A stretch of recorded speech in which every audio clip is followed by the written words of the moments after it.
Welcome to Debnath coaching centre 2.0। আমি সুব্রত দেবনাথ, তোমাদেরকে স্বাগত জানাচ্ছি আমার ইউটিউব চ্যানেলে।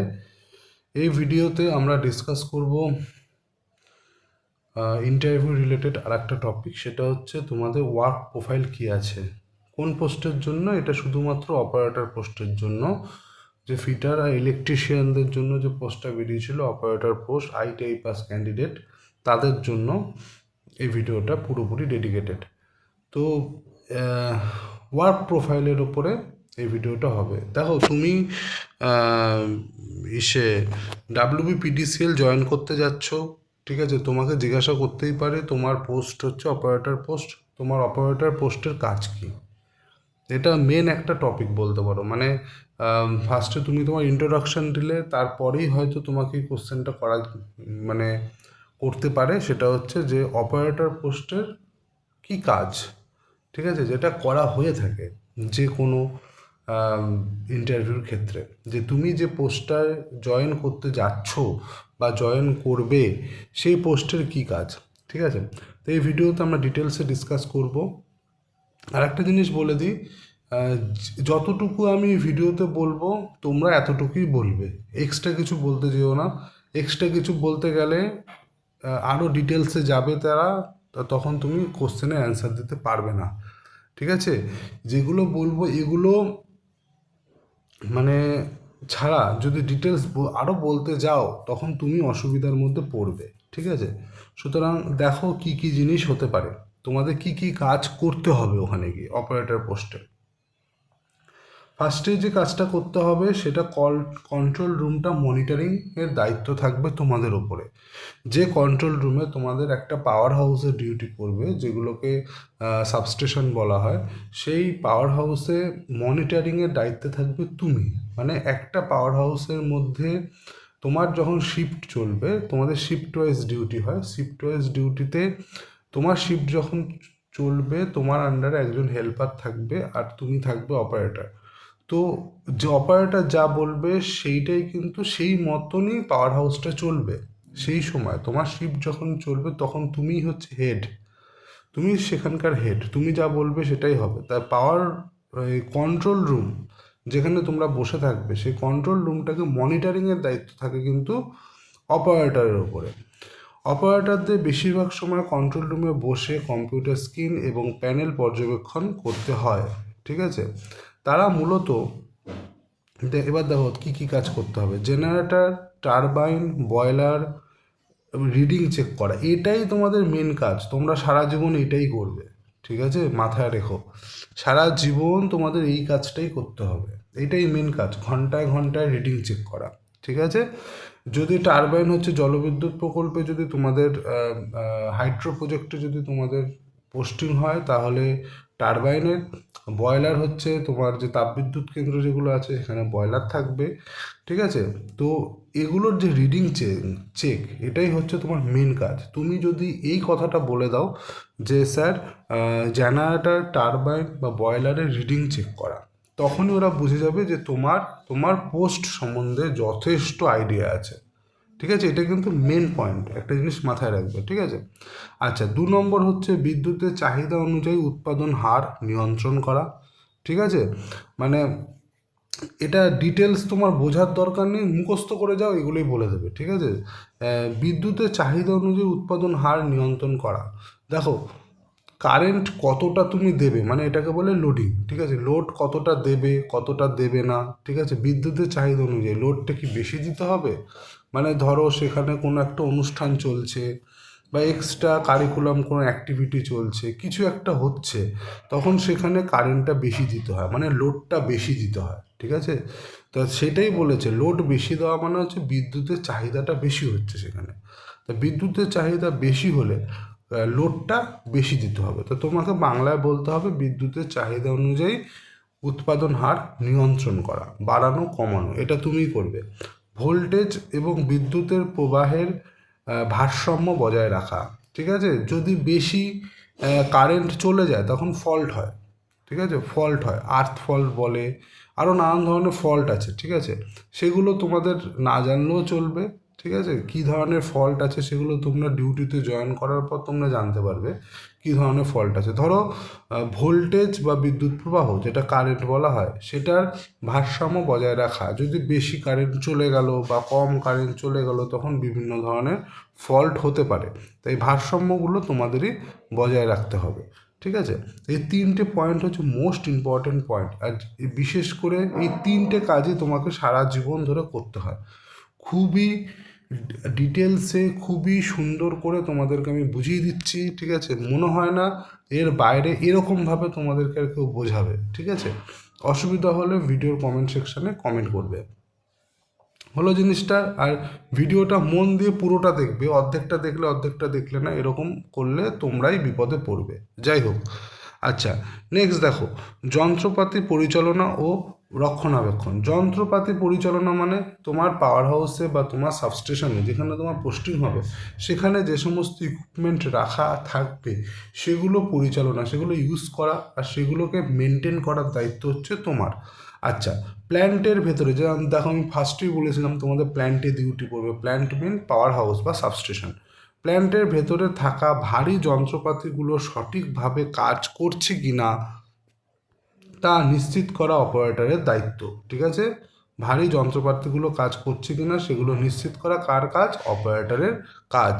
ঠিক আছে, এবার দেখো বলছে সুইচ এবং ভালভ নিয়ন্ত্রণ করা।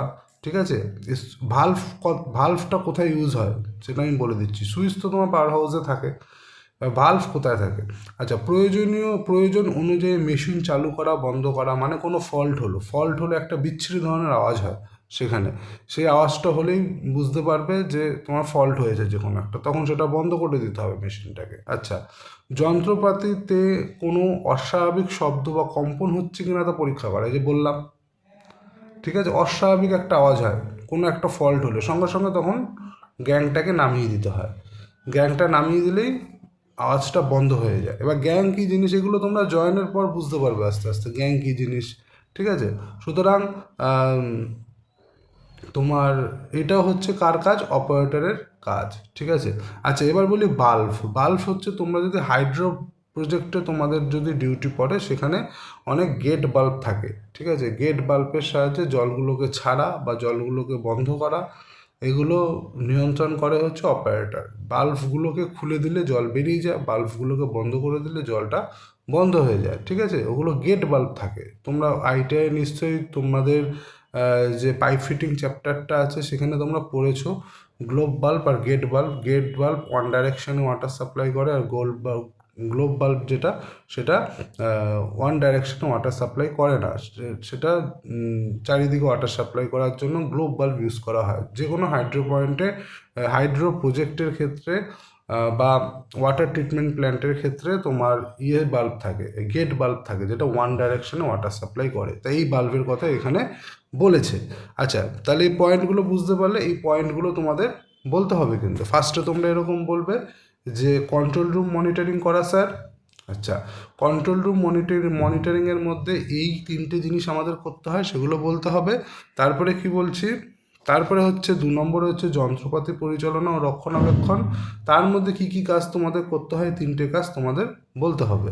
আচ্ছা নেক্সট দেখো, নিরাপত্তা নিশ্চিত করা বা সেফটি কমপ্লিয়েন্স। ঠিক আছে, নিরাপত্তা নিশ্চিত, সেফটির দিকটাও তোমাদের ধ্যান রাখতে হবে, সেটাও অপারেটরদের কাজ। আচ্ছা দেখো, পাওয়ার প্ল্যান্টের একটি অত্যন্ত সংবেদনশীল জায়গা, তাই নিরাপত্তা এখানে সবচেয়ে গুরুত্বপূর্ণ। অবশ্যই সংবেদনশীল জায়গা।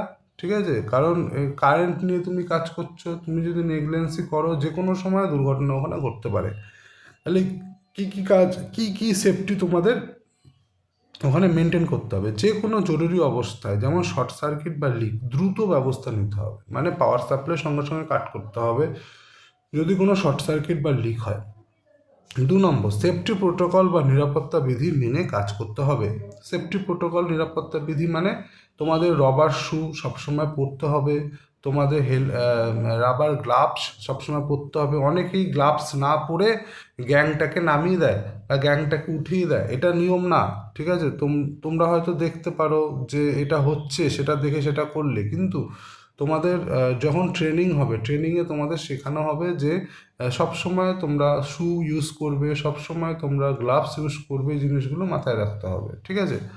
নিয়মিত নিরাপত্তা সরঞ্জাম পরীক্ষা করা, যে সমস্ত ইকুইপমেন্টগুলো তোমার সবসময় লাগবে সেগুলো তোমাকে সবসময় দেখে রাখতে হবে যে সেগুলো ওয়ার্কিং কন্ডিশনে আছে কি না, এগুলো সব হচ্ছে অপারেটরের কাজ। আচ্ছা, নেক্সট দেখো, লগ বুক রক্ষণাবেক্ষণ করা। এবার তোমাদের মনে কোশ্চেন আসবে লগ বুক কী জিনিস, নিচে ডিটেলসে বলা আছে সেটা বলে দিচ্ছি লগ বুক কী জিনিস, ঠিক আছে। Reporting documentation, reporting and documentation, ঠিক আছে। বলছে অপারেটরকে শিফট চলাকালীন, আমি ফার্স্টেই ভিডিওর শুরুতেই বলেছিলাম যে শিফট চলাকালীন তোমাদের শিফট ওয়াইজ ডিউটি হবে, ঠিক আছে। First shift, second shift, third shift, এরকমভাবে তোমাদের শিফট ওয়াইজ ডিউটি হয়, প্রত্যেকটা শিফটে 8 ঘন্টা করে তোমাদের ডিউটি করতে হবে। অপারেটরকে শিফট চলাকালীন সমস্ত তথ্য নথিবদ্ধ করতে হবে, মানে যে কোনো ইনস্ট্রুমেন্ট আসলো বা কোনো ইনস্ট্রুমেন্ট তোমার পাওয়ার হাউস থেকে চলে গেল, হিসাব টিসাব কিছু আসছে কিছু যাচ্ছে, কোনো সমস্যা হচ্ছে, সেগুলো একটা নোটবুকের মধ্যে লিখে রাখতে হয়, সেটাকেই বলা হয় লগ বুক। আচ্ছা দেখো, এই লগ বুকের মধ্যে কী কী লিখতে হয়, প্রতি ঘন্টায় উৎপাদন রিপোর্ট করা, প্রতি ঘন্টায় কতটা রেটিং আসছে, এই যে ফার্স্টেই বলেছিলাম রিডিং নেওয়া, ওই রিডিংগুলো ওই খাতার মধ্যে ওই বুকের মধ্যে লিখতে হয়। এটা প্রতি ঘন্টায় ঘন্টায় তোমাদের করতে হয়, এটাই তোমাদের মেন কাজ অপারেটরদের, প্রতি ঘন্টায় রিডিং নিয়ে খাতার মধ্যে লেখা, এটাই তোমাদের মেন কাজ। আচ্ছা, কোনো যান্ত্রিক ত্রুটি দেখা দিলে তা সিনিয়র ইঞ্জিনিয়ারকে জানাবেন। কোনো যান্ত্রিক ত্রুটি, কোনো ধরনের মেকানিক্যাল ইরর দেখা দিলে সেটা তোমাদের যে সিনিয়র অপারেটর আছে অথবা সিনিয়র ইঞ্জিনিয়ার আছে তাদেরকে জানাতে হবে। শিফট পরিবর্তনের সময় পরবর্তী অপারেটরকে বর্তমান অবস্থা সম্পর্কে ব্রিফ করা মানে ভালো করে ডিটেলসে বলে দেওয়া, ঠিক আছে। যে ধরো রেটিং এই ঘন্টায় এই লাস্ট রেটিংটা এত ছিল, এটা খাতার মধ্যে লেখা রয়েছে, এর এই টাইম থেকে তুমি আবার এই টাইমে তুমি আবার সাপোজ ধরো দুপুর 12টা থেকে 1টা অবধি রিডিংটা লেখা আছে, তুমি 1টা থেকে 2টো রিডিংটা লিখবে, আর বাকি কোনো মেশিন যদি খারাপ থাকে বা কোনো সমস্যা থাকে সেটা পরবর্তী শিফটের যে অপারেটর আছে সেটা তাকে সম্পূর্ণভাবে বুঝিয়ে দিতে হবে, ঠিক আছে। তাহলে অপারেটরের ডিউটি হচ্ছে এই। তো অপারেটরের যে ওয়ার্ক প্রোফাইল সেটা সম্বন্ধে তোমাদের আমি ডিটেলসে আলোচনা করে দিলাম। তোমাদের কোনো যদি অসুবিধা থাকে ভিডিওটাকে স্লো ডাউন করে তোমরা খাতার মধ্যে জিনিসটা ভালো করে নোট ডাউন করে রাখো, ঠিক আছে। আশা করি তোমাদের ওয়ার্ক প্রোফাইল জিজ্ঞাসা করবেই, 100% জিজ্ঞাসা করবে। এবার যখনই জিজ্ঞাসা করবে তোমরা এইরকমভাবেই উত্তরগুলো দেবে, তারা মানে যথেষ্ট স্যাটিসফাই হবে তোমার অ্যান্সারে, আর তুমি ভালো নম্বর অবশ্যই পাবে, ঠিক আছে। এই জিনিসটা মাথায় রাখবে। তো তুমি যদি এরকমভাবে উত্তরটা দাও তুমি ভালো একটা নম্বর পাওয়ার যথেষ্ট সুযোগ তোমার থাকবে। মানে একটা কথা আছে না, first impression is the last impression. এবার তোমার ফার্স্ট ইমপ্রেশন মানে কি, তোমার যাওয়ার পরেই এই কোশ্চেনটা তোমার কাছে আসবে যে তুমি যে পোস্টে চাকরি করবে সেই পোস্টের কাজ কী, কাজ মানে কি, ওয়ার্ক প্রোফাইল কি। তুমি যখনই এরকমভাবে, যেরকমভাবে আমি বলে দিলাম এরকমভাবে অ্যান্সার দেবে, তোমার মার্কসটা অটোমেটিক ইনক্রিজ করবে, ঠিক আছে। তুমি কোয়ালিফাই তখনই করে যাবে, মানে জেনারেলের জন্য 50, বিডাব্লিউএসের জন্য 50, এই নাম্বারটা তখনই পেয়ে যাবে, বাকি নাম্বার এক্সট্রা ধরে নাও যদি এরকমভাবে উত্তর দিতে পারো, ঠিক আছে। ব্যাপারটা পুরোটা বোঝাতে পারলাম, আশা করি বুঝতে পেরেছো।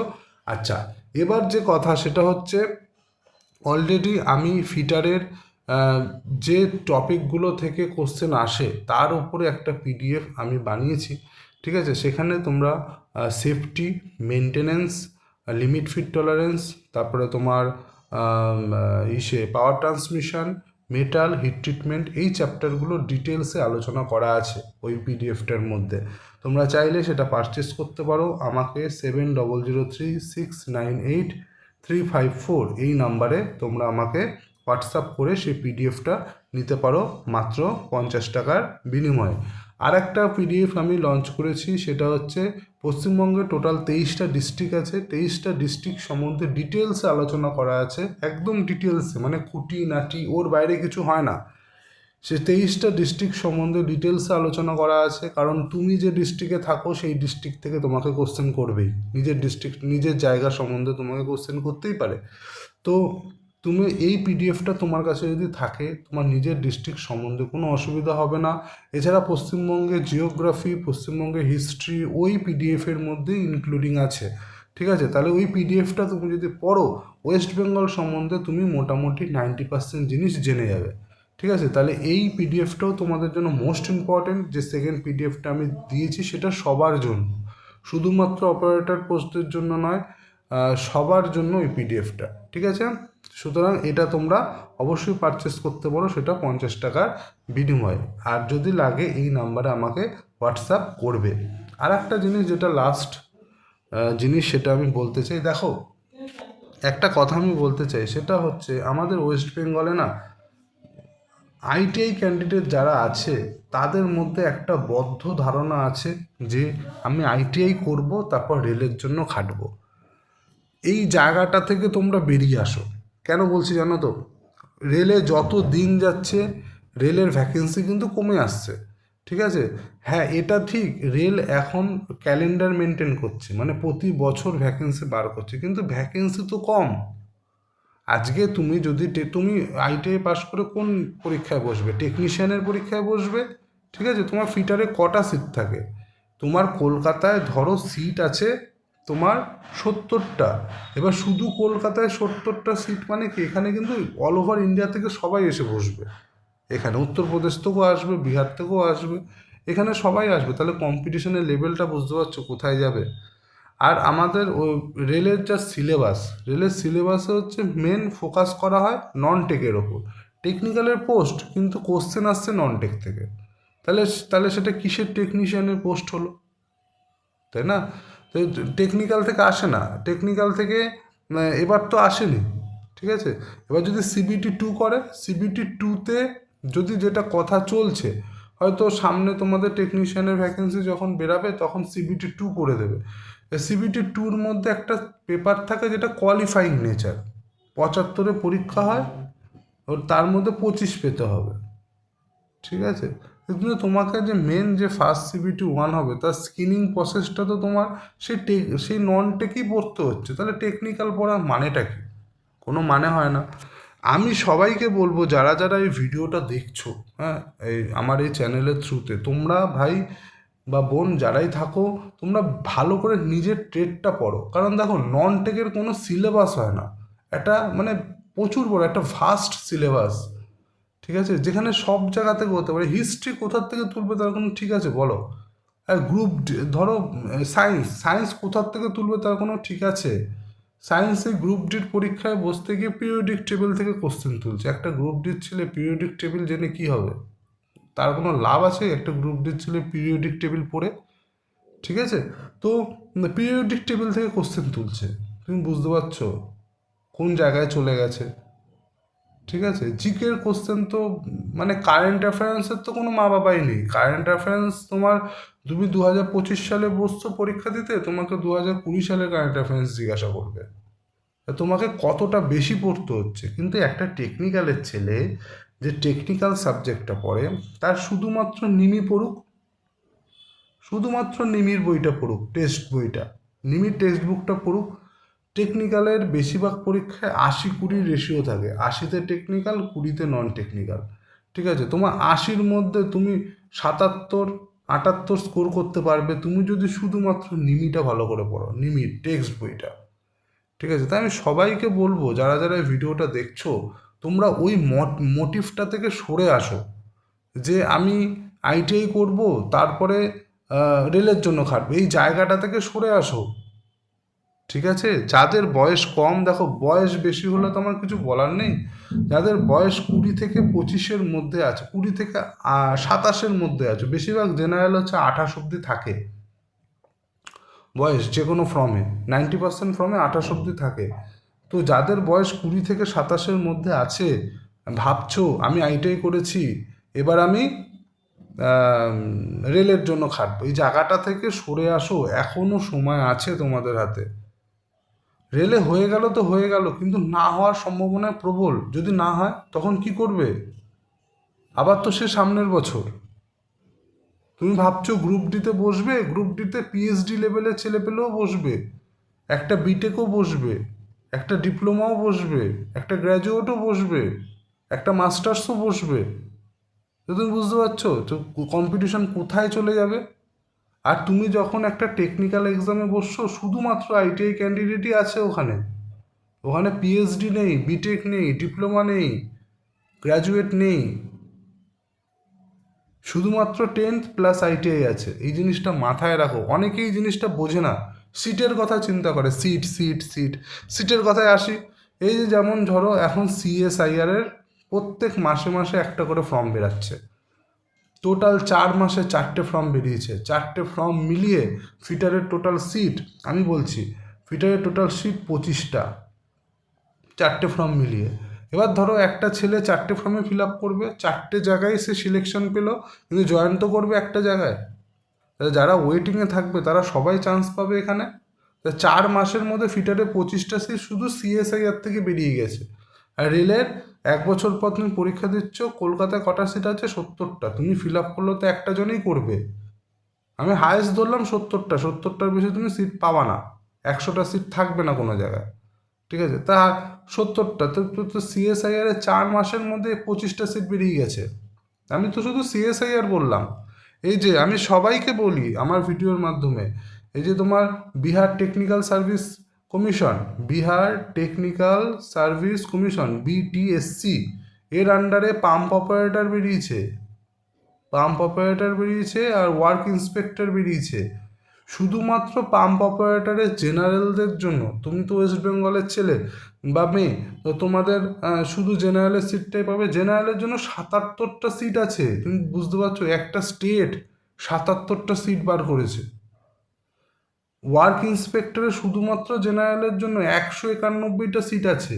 কোয়ালিফিকেশান কি? 10th plus ITI, 10 plus ITI. কিন্তু এই যে 77টা সিট, এখানে কারা ফিল আপ করতে পারবে? ফিটার আর মেশিনিস্ট, ফিটার আর মেশিনিস্ট। তা মেশিনিস্টের ছেলে কটা আছে? নেই বললেই চলে। 90% ছেলে ফিটারের এখানে থাকবে। তাহলে সিলেবাস কি? সিলেবাস 60 নম্বর টেকনিক্যাল, 40 নম্বর নন টেকনিক্যাল, 100তে পরীক্ষা হবে। ঠিক আছে, এইগুলো এরকমভাবে কেউ বোঝাবে না। তো আমি এই ভিডিওতে বলে দিলাম, আর আমি বলবো না। দেখো, নিজের বুঝ পাগলও বোঝে। ঠিক আছে, তোমরা যদি এখনও না বোঝো, এর জন্য ওয়েস্ট বেঙ্গল না টেকনিক্যাল লাইনে পিছিয়ে রয়েছে। আমি চাই টেকনিক্যাল নিয়ে পড়ো। তোমরা আইটিআই করেছো, তোমার মেন সাবজেক্ট হচ্ছে টেকনিক্যাল, টেকনিক্যালটা নিয়ে এগাও। তুমি কেন নন টেক বা নন টেকের দিকে কেন? নন টেকের দিকে অবশ্যই পড়তে হবে। যে এই যে বিহারের যে পরীক্ষাটা 40 নম্বর নন টেক রয়েছে, তার মধ্যে কি রয়েছে? অঙ্ক রয়েছে, জিআই রয়েছে, আর হচ্ছে জিকে রয়েছে। তা তোমাকে জিকে কম রয়েছে, জিকে সম্ভবত 10 নম্বরের জিকে আছে। তা তোমাকে 60 নম্বরের টেকনিক্যাল, তোমাদের মেন তো টেকনিক্যাল, তা তো তুমি টেকনিক্যালটা নিয়ে পড়ো না।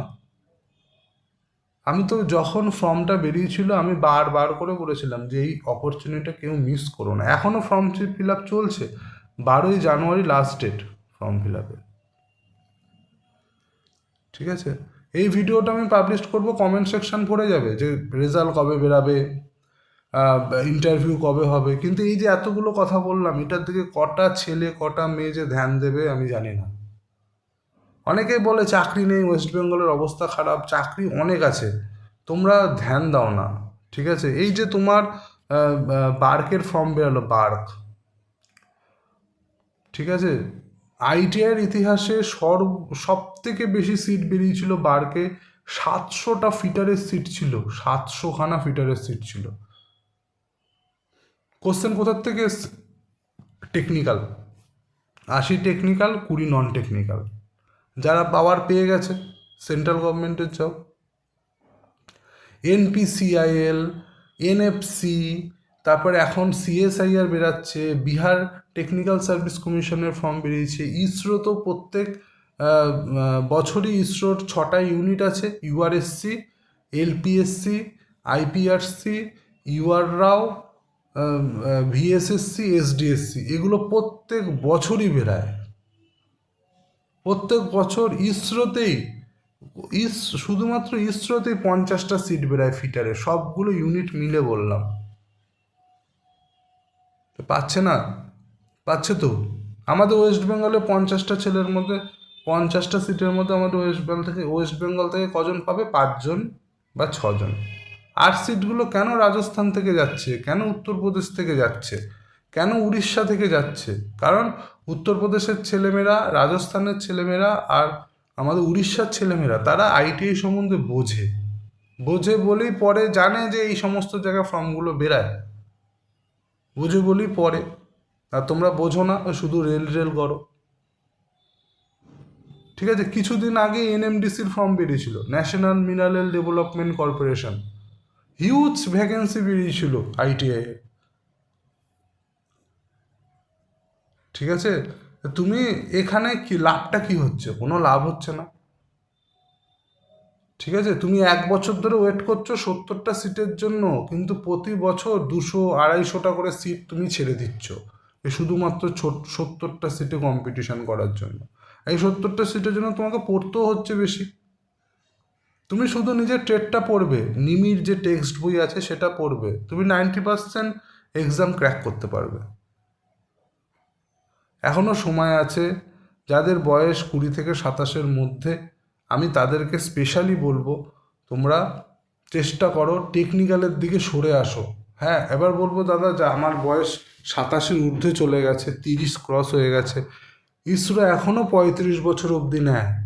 বিহার এই যে ফর্মটা বেরিয়েছে 37 বছর অবধি নিচ্ছে। তো এগুলো কেন তোমরা গ্র্যাব করছো না অপরচুনিটিগুলো? এই অপরচুনিটিগুলো কেন গ্র্যাব করছো না? এমন একটা সময় আসবে না, মানে সব কিছু হারিয়ে ফেলবে, তখন শুধু হাত কামড়াতে হবে, হাতে কিচ্ছু থাকবে না। এই শুধু রেল রেল করে। আমি কেন বলছি জানো তো? আমি নিজে চোখে দেখা আমার কিছু বন্ধু আছে, সেই 2018 সাল থেকে খাটছে, 2018 সাল থেকে খাটছে রেলের জন্য, এখনও চাকরি পায়নি, 2025 হয়ে গেছে। আমার তো 2 বছর হয়ে গেল আমি চাকরি করছি। আমিও প্রথমে রেলের জন্য খাটতাম, রেলে পেতে হবে, রেলে পেতে হবে। 2018 সালে রেলের টেকনিশিয়ানে আমি ব্যাঙ্গালোরে ফিল আপ করেছিলাম, CBT-1 কোয়ালিফাই করলাম, CBT-2 দিতে গেলাম ব্যাঙ্গালোরে, তার জন্য PDCL-এর পরীক্ষা দিতে পারলাম না। তা 2000 ব্যাঙ্গালোরে পরীক্ষা দিতে গেলাম, কিন্তু CBT-2তে আমি মেরিটে পাস করলাম না। ব্যাঙ্গালোরে গেছিলাম, যে কলকাতায় ফিল আপ করলে বা অন্য কোনো জোনে ফিল আপ করলে পাস করে যেতাম, যা নাম্বার ছিল। ব্যাঙ্গালোরে কাট আপটা বেশি চলে গেছিলো। যখনই আমার 2018 সালে হলো না, আমি সঙ্গে সঙ্গে সুইচ করে নিলাম নিজের টেকনিক্যালে। না, আমি টেকনিক্যালি পড়বো, আর নন টেক আমি আর পড়বো না। হ্যাঁ, শুধু ম্যাথ পড়তাম, ম্যাথ করতাম, রিজনিং করতাম, কারেন্ট অ্যাফেয়ার্স পড়তাম। আর সায়েন্স আমার প্রথম থেকেই স্ট্রং ছিল, আর সায়েন্সটা পড়তাম। আর সঙ্গে সঙ্গে টেকনিক্যাল, শুধু টেকনিক্যাল, সারাদিন টেকনিক্যাল পড়তাম। ঠিক আছে, সুতরাং এখনও সময় আছে, নিজেদের শোধরাও, নাহলে কিন্তু সারা জীবন ফস্তাতে হবে। ঠিক আছে। হ্যাঁ, এবার বলবে যে তাহলে অনেককেই তো দেখি রেলে পায়, যারা পায় তো পায়। তোমাদের যদি তোমরা তো এখন স্টুডেন্ট, তো তোমরা সকালবেলা টেকনিক্যাল পড়ো, বিকেলবেলা নন টেকনিক্যাল পড়ো, টেকনিক্যালের দিকে এগিয়ে আসো। না হলে কিন্তু এই যে ভ্যাকেন্সিগুলো চলে যাচ্ছে, আর পাবে না। এই যে বিহারে এত সুন্দর ভ্যাকেন্সি বেরিয়েছে, ঠিক আছে, আর পাবে না। আর যারা বলবে যে নিজের স্টেট না অন্য স্টেট, তাহলে বসে থাকো নিজের স্টেটে, নিজের স্টেটেই বসে থাকো, আর যেতে হবে না, চাকরিও পেতে হবে না, যেতেও হবে না। ঠিক আছে, ঠিক আছে, এতটাই রইলো। অনেক বেশি কথা বলে ফেললাম, ঠিক আছে। মানে কেন বলো তো বলি, মেন কারণ হচ্ছে আমি চাই যে তোমরা চাকরি পাও। আলটিমেটলি চাকরিটাই কিন্তু গোল হয় সবার জীবনে। যাই হোক, এটাই তো, এতটাই রইলো এই ভিডিওতে। তাহলে যাদের যাদের PDF দরকার, তারা আমাকে এই নাম্বারে 698354 7003698354 এই নাম্বারে আমাকে হোয়াটসঅ্যাপ করো, আমি PDF তাদেরকে সেন্ড করে দেবো, মাত্র 50 টাকার বিনিময়ে। ঠিক আছে, তাহলে এই চ্যানেলটা একদমই নতুন, আমার চ্যানেলটা তোমরা লাইক করো, সাবস্ক্রাইব করো, বন্ধুদের সাথে যত পারো এই ভিডিওটা শেয়ার করো, সবাইকে জানাও যে জেগে ওঠো, এখনও সময় আছে, টেকনিক্যাল পড়ো। ঠিক আছে, ঠিক আছে, এতটাই রইলো, দেখা হচ্ছে নতুন কোনো ভিডিওতে।